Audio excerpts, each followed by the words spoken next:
こちらでは、旅館の中井、美咲の恋愛を描いた短編小説を朗読します。お楽しみいただけたら幸いです。それでは、朗読を始めます。タイトル、恋を運ぶみかんケーキ。三浦美咲は、愛知県蒲郡市にある老舗旅館で働く新人の中井だ。高校を卒業してすぐに入社したばかりの18歳。まだ失敗も多く、先輩に叱られることも少なくないが、それでもお客様に笑顔で接することだけは忘れずに仕事と向き合っていた。その旅館で人気を集めているのは、地元産のみかんを使ったみかんケーキ。観光客にも好評で、売店で追加購入するお客様も多い。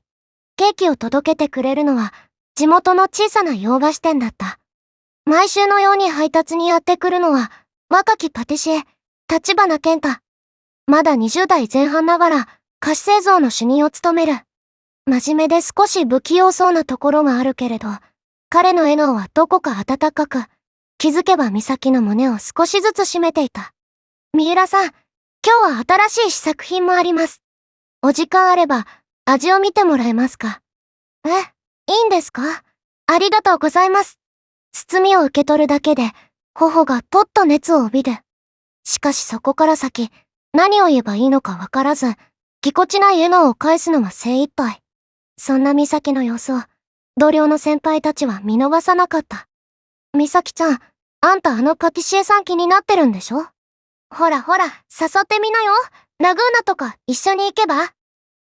やめてくださいってば。笑いながら茶化されるたび、美咲は慌てて否定する。けれど、まんざらでもない自分を自覚しているから、顔は真っ赤になってしまう。ある日の午後、ケーキを納品しに来た立花を前に、美咲はついに決心した。今日こそ、一歩を踏み出すんだ。立花さん。はい？今度、一緒にラグーナに行きませんか？立花の目が見開かれる。ラグーナってプール？水着ですか？違います。食事です。それにショッピングとか一緒に。真っ赤になって慌てて否定する美咲。立花も、そういうことですか。と、耳まで赤くして笑った。お互い、罰が悪そうに視線をそらす。その光景を見ていた同僚たちは、すぐさまにやけ顔で寄ってきた。美咲ちゃん、いいじゃん。水着姿で誘惑しちゃいなよ。青春だね。ちょっとやめてくださいよ。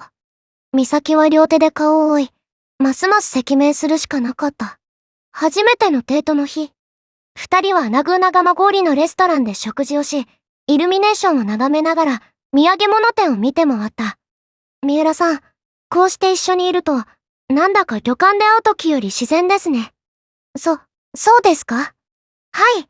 普段は中井さんの制服姿だからかな。ちょっと距離を感じてたんです。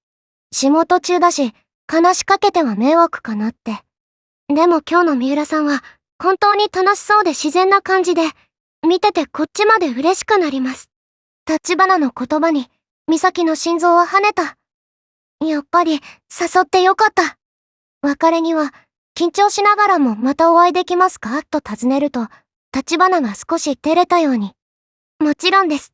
今度は僕の方から誘わせてくださいと答えてくれた。その夜、美咲は布団の中で何度も転げ回りながら思い出をかみしめた。数日後、約束通り立花の方から声がかかった。もしよかったら、次は本当にプールに行ってみませんか？プール。美咲は一瞬固まった。水着？立花さんの前で？だが勇気を振り絞って答えた。はい、楽しそうですね。旅館で同僚に報告すると、案の定大騒ぎになった。やっぱりプール行くんだ。今度はそのままホテルに泊まっちゃいなよ。やめてくださいってば。そんなの無理ですから。美咲は両手をぶんどん振り回して抗議するが、からかわれているうちに顔はまた熱くなっていた。二度目のデート。星がきらめく夏の夜、ラグーナのナイトプールは賑わっていた。美咲はドキドキしながら水着姿で姿を見せ、立花は目をそらして耳まで赤くなる。すみません。似合ってます。すごく可愛いです。やめてください。恥ずかしいです。ぎこちなくも一緒に流れるプールを歩いたり、波のプールではしゃいだり。最初は緊張していた二人だが、笑い合ううちに自然と距離が縮まっていった。休憩中、プールサイドで並んで座りながら、立花がぽつりと言った。三浦さんといると、不思議と落ち着きます。仕事の悩みも忘れられます。私もです。立花さんといると、まだ少し緊張するけど、でもすごく安心できて。美咲は小さく答えた。心臓が早金を打って、視線を合わせるだけで胸が熱くなる。立花が真剣な顔で続ける。周りの皆さんにからかわれたりして、迷惑じゃなかったですか？いえ、むしろ、そのおかげで今、こうしていられるので。美咲は勇気を出して微笑んだ。だから、よかったなって。立花は目を細め、柔らかく笑った。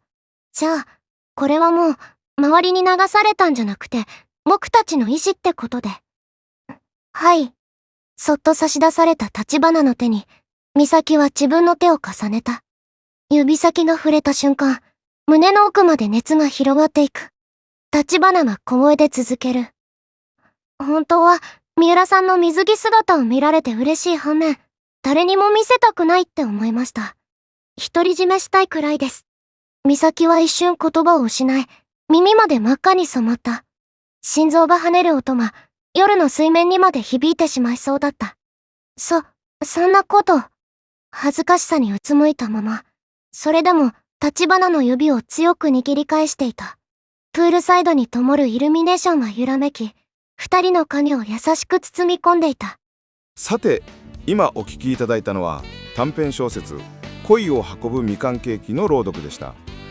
愛知県蒲郡市の旅館で働く新米仲居18歳の三浦美咲さんと、地元で人気のみかんケーキを配達する若きパティシエ立花さんの甘酸っぱい恋愛の物語ですね。本当に初々しくて素敵なエピソードでしたね。特に高校を卒業したばかりの新米仲居である美咲さんが好きな人を前にすると頬がポッと熱を帯びてしまい、先輩たちにからかわれて慌てる姿が目に浮かびます。そうですね。今回はこの2人の関係がどのように進展していったのか、そしてそこに隠された恋愛心理について少し掘り下げてみたいと思います。はい、まず2人の出会いは旅館へケーキを配達するという仕事の場です。立花さんは真面目で少し不器用そうですが、笑顔が温かい地元ケーキ屋さんのパティシエ。彼は毎週のように旅館へやってきます。この接触頻度の高さは心理学でいう単純接触効果の土壌を作っています。毎週顔を合わせるうちに美咲さんの中で立花さんの存在が大きくなっていったわけですね。しかも立花さんは試作品の味見を美咲さんに頼むなど、自然なやり取りのきっかけを作っています。美咲さんも気づけば胸を少しずつ締めていたと自覚しています。そして美咲さんは同僚からの誘ってみなよというプッシュもあり、ついに勇気を振り絞ってデートに誘います。誘った場所はラグーナでの食事とショッピング。立花さんが思わずプール？水着ですか？と聞き返してしまうと、美咲さんは緊張と興奮で混乱しています。この勘違いを含めて2人の純粋さが際立っていますね。周囲の同僚の茶化しっぷりも2人の恋を後押しする重要な要素でした。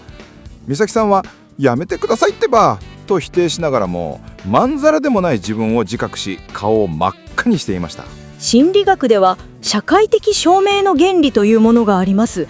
周囲がいいぞ、進めと後押しすることで、本人の行動に対する確信が強まる側面があります。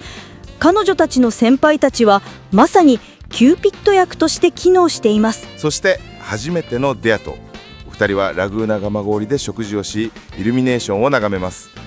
立花さんはこの時美咲さんに対して決定的な好意を伝えています。それは彼女の仕事とは違う普段の姿への称賛です。仕事中の中井さんとはちょっと距離を感じてたんですと、彼は仕事中の中井さんではなく、一人の女性としての美咲さんと向き合えたことに喜びを感じています。これは相手の素の姿を受け入れているという強い信頼の表明ですね。美咲さんもこの言葉を受けて、やっぱり誘ってよかったと確信に至ります。そして別れ際、橘さんの方から今度は僕の方から誘わせてくださいと返すことで、2人の関係は美咲さんのリードから橘さんのリードへとスムーズに移行しました。とてもバランスの良い進展です。そして橘さんからの2度目の誘いは、彼が最初に勘違いしたプールでした。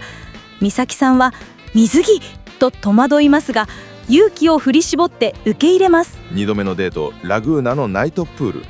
水着姿の美咲さんに橘さんは、すみません、似合ってます、すごく可愛いですと耳まで赤くなりながら正直な感想を伝えます。これは自己開示と称賛がセットになった非常に効果的なアプローチです。最初は緊張していた2人ですが、プールではしゃぎ笑い合ううちに自然と距離が縮まっていきました。そして休憩中、お互いに不思議と落ち着く、すごく安心できてと認め合います。これは2人の間で信頼関係が深まり、恋愛感情が安定期に入りつつあるサインです。そしてこの物語のラストシーンでは、2人が手を重ね、橘さんが真剣な顔で語りかけます。彼は、周りの皆さんにからかわれたりして迷惑じゃなかったですか？また、じゃあこれはもう周りに流されたんじゃなくて僕たちの意思ってことで関係を肯定します。そして極めつけはこの後のセリフですね。本当は三浦さんの水着姿を見られて嬉しい反面、誰にも見せたくないって思いました。独り占めしたいくらいです。これは強烈ですね。恋愛心理における独占欲、排他的感情の表明です。単に好きだ言うだけでなく、他の人に美咲さんの魅力を見せたくないという強い感情を伝えることで、美咲さんの中で自分が唯一無二の存在であることを示しています。はい、美咲さんはこの感情の強さに一瞬言葉を失い、恥ずかしさでうつむきながらも橘さんの手を強く握り返しました。この行動は言葉以上に彼女が橘さんの独占的な愛情を受け入れたことを示しています。未関係期から始まった初恋は、ついに僕たちの意思による確かな関係へと発展したわけですね。未関係期から始まった初々しい2人の恋、周囲のサポートとデートを通じた深い自己開示によって着実に愛を育んでいきました。イルミネーションが揺らめく中、2人の影が優しく包み込まれるラストシーンは、まさに2人の新しい物語の始まりを予感させます。これから制服姿ではない美咲さんとパティシエとしての橘さんが公私ともにどんな関係を築いていくのか、非常に楽しみです。皆さんもぜひこの物語から一歩踏み出す勇気、そしてパートナーとの信頼関係を深めることの大切さを感じ取っていただけたら幸いです。今夜の深掘りはここまでです。ありがとうございました。最後まで聞いていただきありがとうございます。美咲のプロフィールはこちらです。趣味はショッピング、旅館で仲居として働く18歳の女性です。彼女のイラストギャラリー動画を YouTube で配信しています。またイラストデータをグッズサイトすずりで配信しています。ぜひ概要欄のリンクからお越しください。こちらでも楽しんでいただけたら嬉しいです。最後にこの動画にもいいねやフォローをして応援してもらえたらすごく嬉しいです。よろしくお願いします。